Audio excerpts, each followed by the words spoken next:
Hello, hope you're having a wonderful day. This is Josh Belk with the Belk on Business podcast. In today's episode, we're going to talk about transitioning to leadership.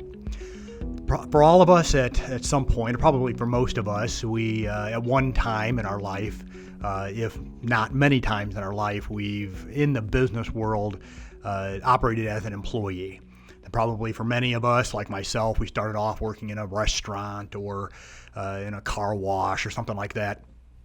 Kind of our first job where we actually worked for someone. And then in time, we end up transitioning into different roles.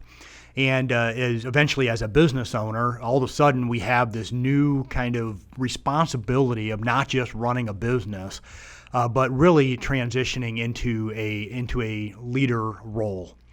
And that's not always easy. As a young person, my dad, in my family, pretty much, very much just a lot of blue collar workers, a lot of people working in the steel industry. Nobody ever owned their own business.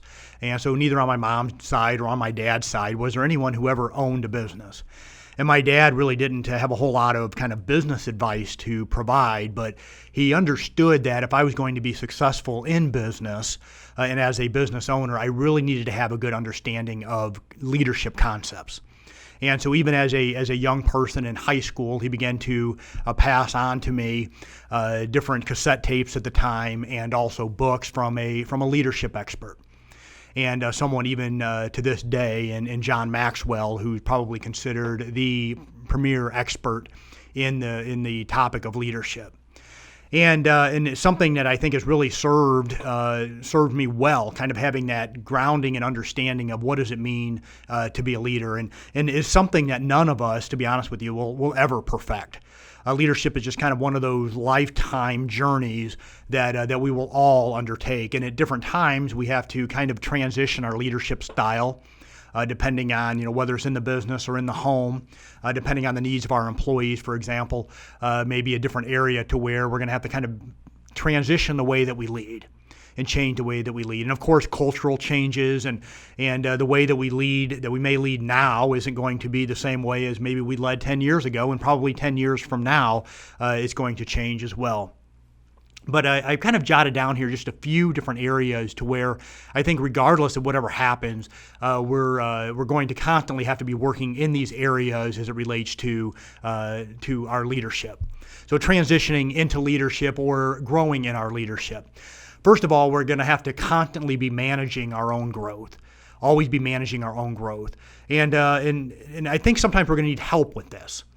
And so we talk about managing our own growth. Of course, I think it would be always essential that we're reading regularly leadership thoughts and constantly working on ourselves. But I think we also need to bring people alongside of us to help us in that area as well. For many business owners, we may need a coach, a mentor. And I think most business owners, business leaders are going to reach kind of their lid, kind of as far as they can go on their own without getting some help. And we can read all the books that we want. I think we regularly should be reading books, but many times we need to bring people alongside of us. A business coach is one area we can go to kind of help push us through in managing and also helping us set goals as it relates to our growth. I think another area we can go to is looking into masterminds. I happen to be in a couple of them that regularly people are looking at me and kind of making me aware of blind spots in my business, blind spots personally. Things that I may be missing. And so getting yourself a business coach, getting in rooms with other business owners that some of them may be behind you as it relates to growth, others, and hopefully most of them are ahead of you and can look at you and say, hey, you know what, here are some areas that you need to work on. Allow for constructive criticism. As a leader, if we're going to be growing, we're going to have to allow for others to look at us and be very blunt with us and pick out those blind spots and let us know here are some areas that you need to work on. Going to really force us, and we're going to have to if we're going to grow, to leave our ego at the door. Whether it's every day when we walk into our business, working with our employees, leaving our ego at the door, allow for constructive criticism, allow for that feedback, and to regularly be working on those goals that we've set. Secondly, to monitor financial and time investments. And I hear a lot talking about knowing your numbers, and I mentioned that a number of times, and many times it's just as it relates to the financial side. But I think we also need to do that in the area of time, and not just within our business, but also personally. And so when we talk about business coaches, I think many times those coaches also need to help us in the area of our personal life as well. Same thing within the mastermind that we're involved in. A good mastermind isn't just going to be one that, here, just at the business side, but also maybe taking a peek into the personal side, because that's essential as well, if not more important than the business side. But be monitoring our financial and time investments. So have those indicators, whether you call them KPIs, whether you call them something else, but have those indicators that you're regularly looking at. Not just the financial indicators in your business, the process indicators in your business, but also those personal indicators as well. So looking at your time investment as it relates to family, time investments as it relates to your marriage, to being the father or the mother that you need to be to your children. Are those time investments, are you managing those effectively as well? And then having those metrics in place to be able to gauge those. Did I have my weekly date with my wife to where, or your husband, to where we can sit down, we can talk through what's going on, we can work on our marriage? The time that you spend weekly with your children, going beyond just have I hit my numbers for the week.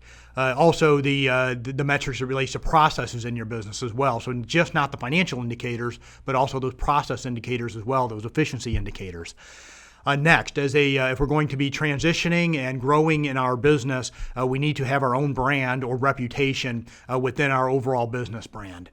And many times we talk about brand, people think about logos and those types of things. That's not what I'm talking about. And I think that when you hear brand talked about by those who truly understand brand, it had really very little to do with logos.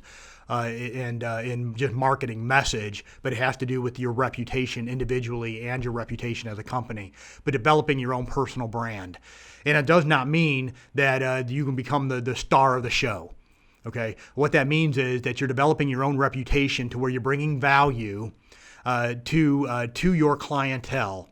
So when you're working with someone, they can get to the point of being able to trust you and trust the value that you bring, so that way when you bring along your team and your team members, that they will trust them as well because you're leading them. So developing your own brand and your own reputation. In this particular podcast, for example, I've kind of developed my own brand through this podcast. And then I've developed my own brand as I'm kind of the face of the business as I go through having the introductory meeting with our clients and developing the quarterly calls. But guess what? The day-to-day, for the most part, is being done by my team.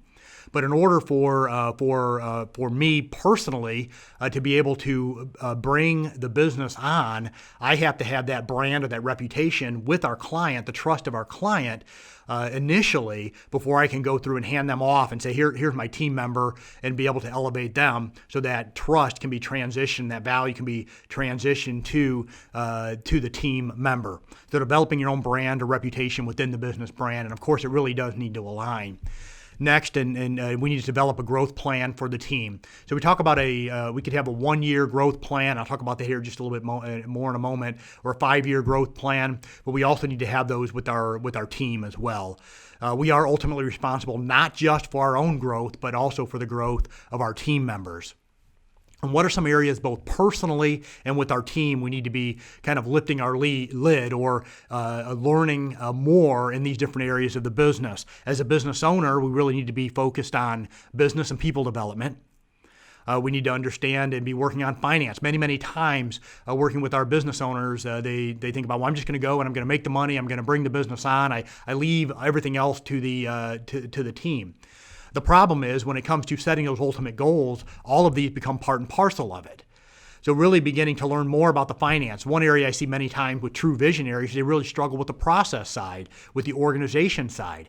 So that may be an area when you talk about growing yourself in leadership that you may need to work on. Understanding what are my weaknesses and learn how to grow in those areas so we can become a better business owner, we can become a better leader in our businesses. So whether it's business development, people development, finance, process, whatever it is, figure out what are those areas that maybe I have some weaknesses in, to where I don't need to be the expert. I can always bring people in to help us, but I do need to always be learning more so I become better at leading in my business. Develop a review and oversight process. And so all these different areas in your business you can be looking at, and here is I have some strength. always be working in those areas, maybe some areas that need some help with, getting some people alongside you. But ultimately, in all these areas, we need to be developing ourselves more and lifting our lid. And if we're going to be the best leader that we can be, we're going to need to learn in all the key essential areas of our business. We need to be learning year over year and really beginning to lift our lid so we can become the best owner we can be, the best leader that we can be in our business. Ultimately, we need to become a planner and not just a doer, and to be looking for areas of growth in our business. Hope this brought you some value. Once again, this is Josh Belk with the Belk on Business podcast. I would encourage you, if you haven't already, subscribe to our podcast on whatever platform you are listening. Have a wonderful day.